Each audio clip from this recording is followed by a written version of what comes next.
Eu queria pedir para você abrir a sua Bíblia no Evangelho de Lucas, capítulo 22.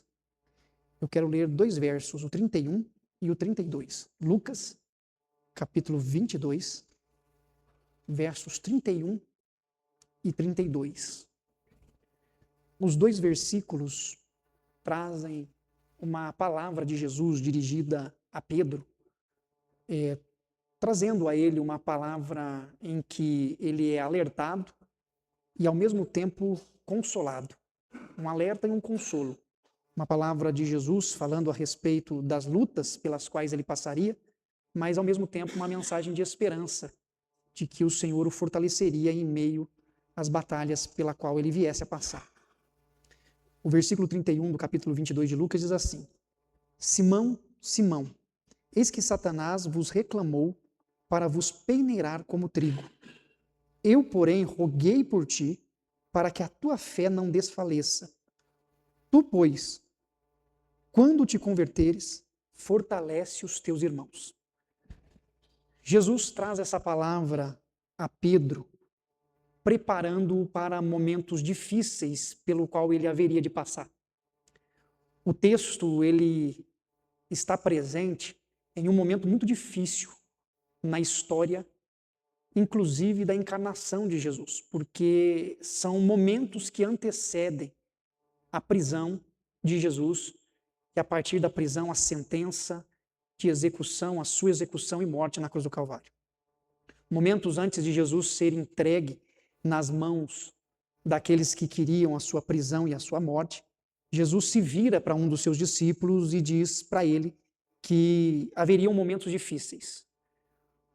O versículo de número 31 inicia Jesus chamando Pedro pelo seu nome natural, pelo nome que lhe foi dado no seu nascimento. Pedro tinha o seu nome de Simão. Quando Jesus o chama, ele recebe um novo nome, um nome vocacional, que é Pedro. Mas nesse momento, Jesus chama Pedro para uma conversa e retoma o seu nome de nascença. Retoma o seu nome natural, mostrando com isso a humanidade, a limitação, a fragilidade da qual nós, seres humanos, fazemos parte na criação. Simão, Simão. Jesus se dirige a Simão Pedro e mostra para ele que a vida é marcada por momentos de grandes batalhas. A repetição do nome de Simão é para que nós, enquanto leitores, nos atentássemos para o fato de que é preciso estar bastante atento. Simão, Simão. Quando Pedro é chamado por Jesus de Simão, ele sabe muito bem qual é a entonação, tanto da voz de Jesus, quanto a conotação que Jesus quer dar ao chamá-lo, ao chamar a sua atenção. E logo em seguida, Jesus diz: eis que Satanás vos reclamou para vos peneirar como trigo. Nós conhecemos muito bem a peneira. Talvez você tenha visto um pedreiro no seu trabalho preparando a areia para que ela tenha uma boa qualidade e que não tenha pedras grandes no meio dela para poder preparar o cimento ou qualquer outro objetivo para o qual ela seja usado. A gente peneira. Só que peneirar trigo pode ser feito de uma maneira um pouco diferente. O trigo pode ser posto numa peneira e ele ser lançado para cima. Porque o objetivo na peneira do trigo é que você, ao jogar ele para cima, a palha seja levada pelo vento. É separar o trigo da palha. Na literatura grega, usa muito a palavra joirar. Joirar é você pegar a peneira, jogar o trigo para cima e o vento vai fazendo o seu trabalho, tirando as impurezas do trigo para que ele possa ser usado para o seu propósito. E Jesus usa essa metáfora com Simão, dizendo: olha, Satanás pediu para joirar vocês, Satanás pediu para peneirar vocês como trigo. O que Jesus está dizendo com isso é o seguinte: olha, a vida de vocês será marcada por momentos difíceis, momentos de provações, momentos de tentações, momentos de crises, momentos de dificuldades. Vocês estão sendo postos numa peneira. E nessa peneira, a batalha é intensa, os ventos são fortes, as guerras são intensas. E aí então Jesus fala a respeito desses momentos mais complicados pelos quais não só Simão Pedro, Tomé, Filipe, Bartolomeu, todos eles passariam, mas Jesus também aponta para momentos difíceis pelos quais nós também passamos. Ser peneirado é você ser submetido a uma vida em que as batalhas vão te moldando e te formando. Quando Jesus diz que Satanás os reclamou para peneirar, Jesus usa uma palavra mostrando que há uma batalha e essa batalha é intensa. E o texto traz a ideia de que até mesmo as tentações pelas quais passamos só é possível porque Deus assim o permite. As batalhas que nós enfrentamos são batalhas às quais Deus permite que nós estejamos inseridos no meio dela. Por isso, na literatura bíblica, o próprio inimigo pede autorização. E aí então, vem as lutas. Eu me lembro de um livro que eu li e fiz um grupo de estudo com ele há alguns anos, que chama inclusive Peneirados o nome do livro. E esse texto ele é utilizado como base da reflexão do escritor. E ele usa uma metáfora falando a respeito do exercício físico, da musculação. E ele disse que foi para uma atividade física, contratou um personal trainer, e o personal estava incentivando ele a fazer o exercício. E ele fez 1 repetição, 2 repetições, 3 repetições, 4 repetições, 5 repetições. Na hora que ele chegou na 10ª repetição, ele já estava cansado, o músculo já estava fadigado. E aí ele falou, olha, não consigo mais. Aí o personal virou para ele, não, vai, que agora que vai começar. E aí ele foi tentar a 11ª, só que os músculos já não aguentavam mais. E ele usou essa expressão dizendo que a partir do momento que o nosso corpo já está fragilizado, que a próxima repetição é a que gera a ruptura dos músculos, que vai gerar a cicatrização e a força. Ou seja, para que você fique mais forte, é preciso você ir além do que é humanamente fácil e cômodo para você. Ser peneirado é você passar por momentos difíceis que estão além da sua capacidade humana, porque são nestes momentos que Deus fortalece você para algo que você até então não estava preparado. Peneirar. Ser peneirado não é fácil. Passar pela peneira não é algo desejável. Não é algo que ansiamos, queremos, esperamos, mas é algo sobre o qual nós estamos, infelizmente, sempre postos a enfrentar. Nós somos peneirados constantemente nesse processo de amadurecimento, desenvolvimento, aprendizado, transformação, mudança. Eu me lembro de uma aula de escola dominical que um dos nossos irmãos aqui perguntou qual é a diferença entre provação e tentação. E me lembro que na hora a melhor definição que veio para mim foi a seguinte, que depende da perspectiva pela qual você olha. Porque se você olha para a luta que você está enfrentando numa perspectiva divina, Deus está te provando para te torná-lo mais forte. Se você olha para a sua luta na perspectiva e na releitura diabólica, o diabo está te tentando para te fazer cair. A gente só sabe se é um teste, uma prova ou uma tentação, dependendo do resultado. Se você caiu, foi tentação. Se você saiu mais forte, foi provação. Porque não dá para você separar isso. As dificuldades que você enfrenta é a batalha do cotidiano. As lutas que você enfrenta, seja no seu ambiente profissional, na sua vida familiar, na sua relação eclesiástica, no seu cotidiano, são batalhas da vida, que vai nos moldando, que vai nos amadurecendo, que vai nos transformando, que vai nos tornando mais fortes, ou então muitas vezes mais frágeis. São as lutas. Quando Jesus diz que os discípulos seriam peneirados, ele está mostrando toda essa dureza, toda essa batalha que sofremos na vida. Porque nós enfrentamos isso todos os dias.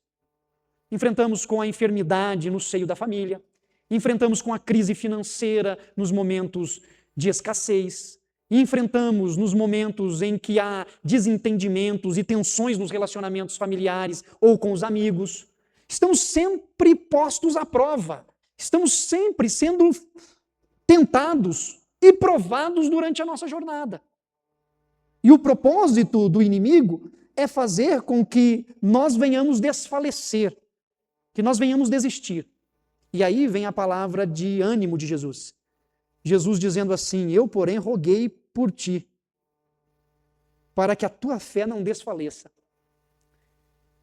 Eu imagino Pedro olhando para Jesus, e quando Jesus fala assim: olha, Simão, Satanás reclamou a vida de vocês, pediu, e para peneirar vocês como trigo. E aí ele espera que Jesus diga assim: mas fica tranquilo que eu não deixei. Pode ficar tranquilo que não vai ter problema nenhum, vocês estão de boa. Falei que vocês são do meu grupo. Aí Jesus, ao invés de dizer isso, ele fala assim: olha, mas pode ficar tranquilo, porque eu já orei por vocês e a fé vai ficar firme, viu? Passando por tudo que vocês têm que passar. Ou seja, Jesus está dizendo: olha, e vocês vão ser peneirados mesmo. Só que a fé de vocês continuará firme. Eu roguei ao Pai para que vocês não venham desfalecer. Jesus está dizendo: eu sei que o Pai vai sustentar vocês durante as provas, durante as tentações, durante as lutas do dia a dia, do cotidiano, e a fidelidade de vocês para comigo permanecerá firme. Vocês não desfalecerão, vocês não se entregarão. Vocês permanecerão com os olhos firmes em mim. Essa é a palavra de Jesus de ânimo, dizendo assim: olha, para nós hoje, vocês enfrentarão as batalhas e as dificuldades do dia a dia, mas a fidelidade, a fé de vocês em mim permanecerá. Porque aqueles que creem, aqueles que têm seu coração alinhado ao Senhor, que confiam no Senhor, mesmo diante das provas, mesmo diante das dificuldades das tentações, permanece com o seu coração firme. Não são as circunstâncias que faz com que a nossa confiança em Deus seja posta de lado. Nós lamentamos as dificuldades, nós nos entristecemos com as perdas. Nós ficamos inquietos diante de alguns problemas que nós enfrentamos. Isso faz parte da nossa natureza humana.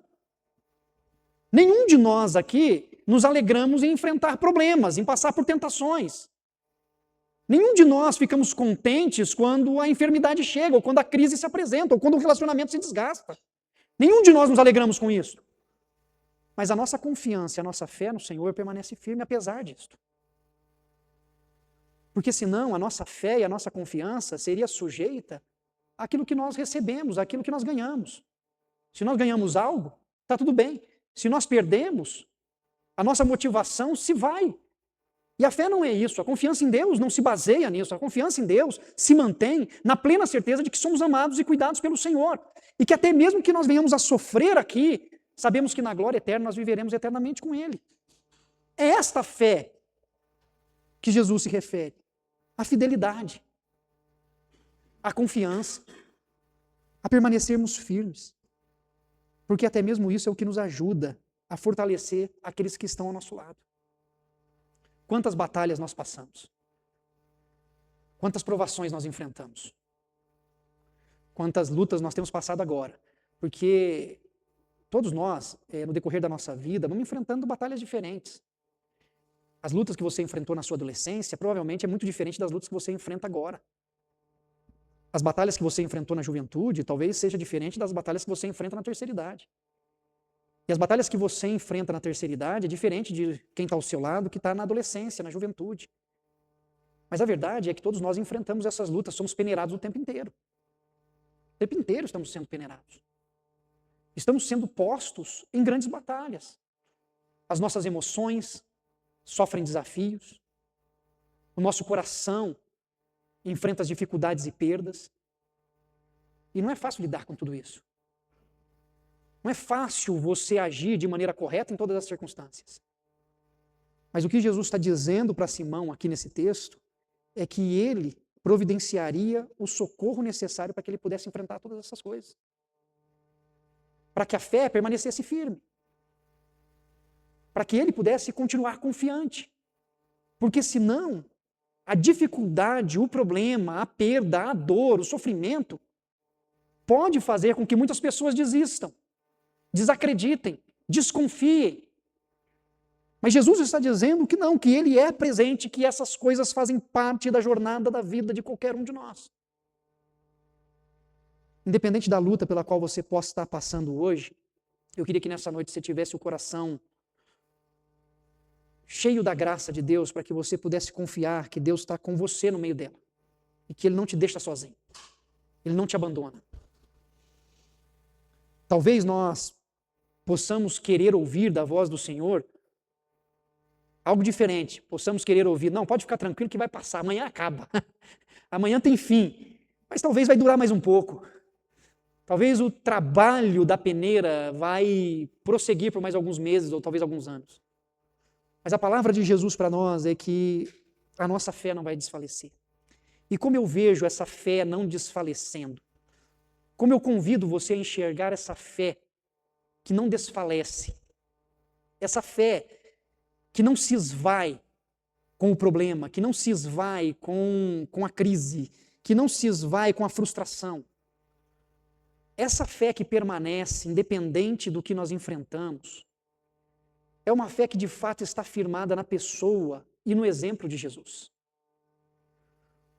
Uma fé que permanece é a fé daquele que crê em Jesus e mesmo quando sofre, com qualquer circunstância que seja, continua agindo de acordo com o Evangelho de Jesus. É quando a gente, mesmo sofrendo com uma perseguição, nós continuamos firme amando aqueles que nos perseguem. Isso é uma fé que não desfalece. Porque diante da perseguição, diante da injúria, diante da maldade, o que pode acontecer conosco é agir da mesma forma, é retribuir na mesma moeda.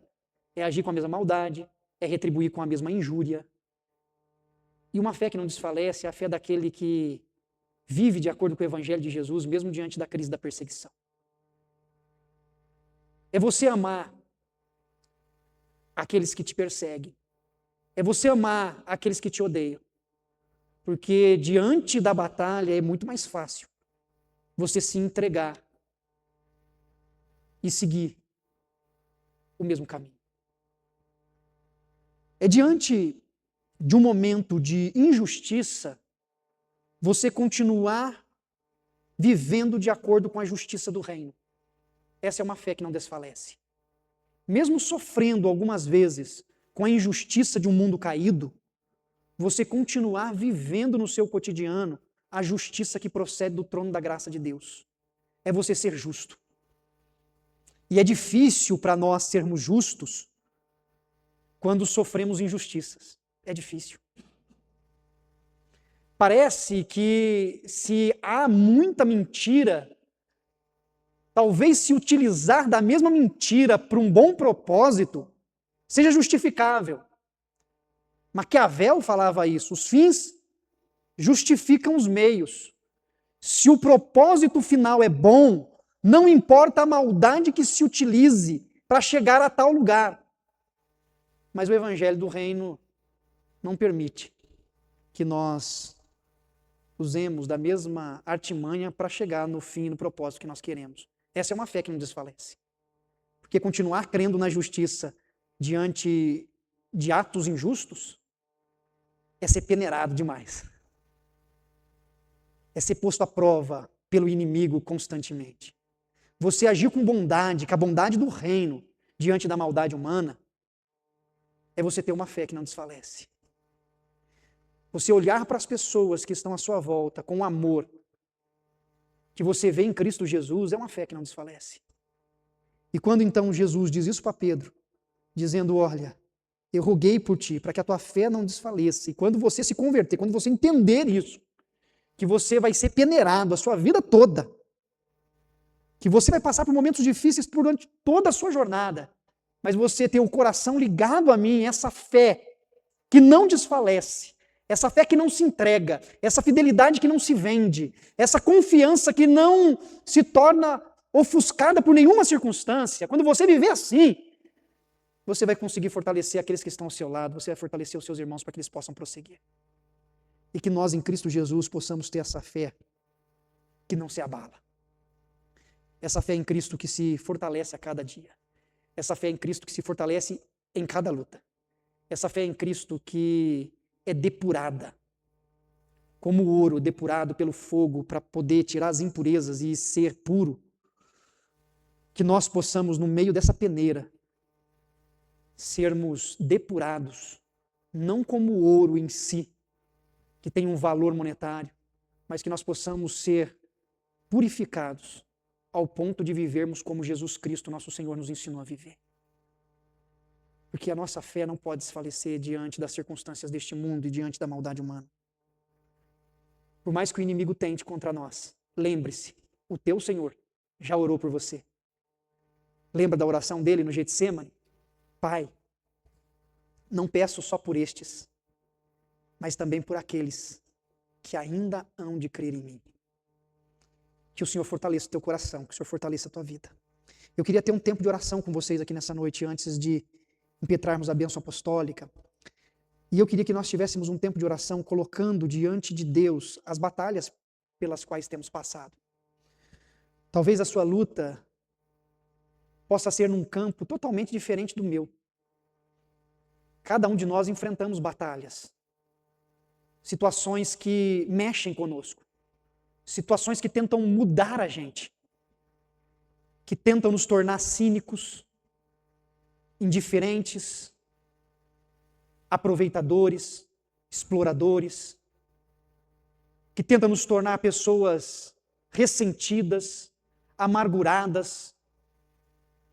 Tem tantas coisas que o peneirar do inimigo tenta moldar em nós, mas que você possa pôr isso nessa noite diante do Senhor e que você experimente a presença do Espírito de Deus na sua vida te fortalecendo. Porque as batalhas que você passa, Deus permite para torná-lo e torná-la cada vez mais parecido com seu Filho Jesus Cristo. Para que alcancemos a estatura, usando a expressão paulina, de varão perfeito, de varoa perfeito. Para que alcancemos a estatura de ser humano perfeito. E ser humano perfeito é Jesus Cristo. Jesus não é só Deus perfeito, é ser humano perfeito. Ele se fez carne, habitou entre nós e viveu como homem. A dignidade divina, a manifestação da grandeza divina está na dignidade de viver como ser humano. E viver como ser humano é viver como Jesus. E que nós possamos viver como Ele. Feche seus olhos, curve sua cabeça. Coloque diante do Senhor as suas batalhas. Se o Senhor falou com você nessa noite, talvez você consiga identificar perfeitamente aonde você está sendo peneirado. Em quais circunstâncias, em quais momentos você tem sido tirado da zona de conforto. Momentos em que as circunstâncias te incomodam. Fale com Deus. Senhor, eu quero aqui nessa noite orar junto com os meus irmãos e irmãs. Eu quero clamar junto com eles para que o Senhor nos fortaleça e que juntos possamos fortalecer uns aos outros. Que possamos ser suporte uns dos outros. Porque Tu sabes o quanto temos sido peneirados. O Senhor sabe quantos pensamentos já passou pela mente de cada um de nós. De ira, de insegurança, de medo, de desconfiança, de incredulidade, de desespero, por causa dos momentos em que somos peneirados, ó Deus. Somos, ó Pai amado, postos à prova, tentados, constantemente. Mas como é bom poder ouvir a voz do Teu Espírito, trazendo para nós, ó Pai eterno, a verdade desse texto, de que o Senhor, ó Pai, pela Sua infinita graça, nos sustenta, e o nosso Senhor Jesus intercede por nós, para que a nossa fé não desfaleça, para que não nos entreguemos, para que não nos deixemos nos moldar por aquilo que é diferente do que o Senhor tem para nós. O apóstolo Paulo já nos alertava para isso: não vos conformeis com este mundo, mas transformai-vos pela renovação da vossa mente. E que a nossa mente, ó Pai, o nosso coração possa viver de acordo com o exemplo de Jesus Cristo, nosso Senhor. Nos ajuda, Pai. Nos ajuda a enfrentarmos as batalhas, seja elas quais forem. E que possamos sair delas com a musculatura mais forte. Que possamos sair delas com a nossa fé renovada. Com a nossa fé cada vez mais fortalecida no Senhor, Deus. Sê conosco. É o que pedimos em nome de Cristo Jesus. Amém, Pai.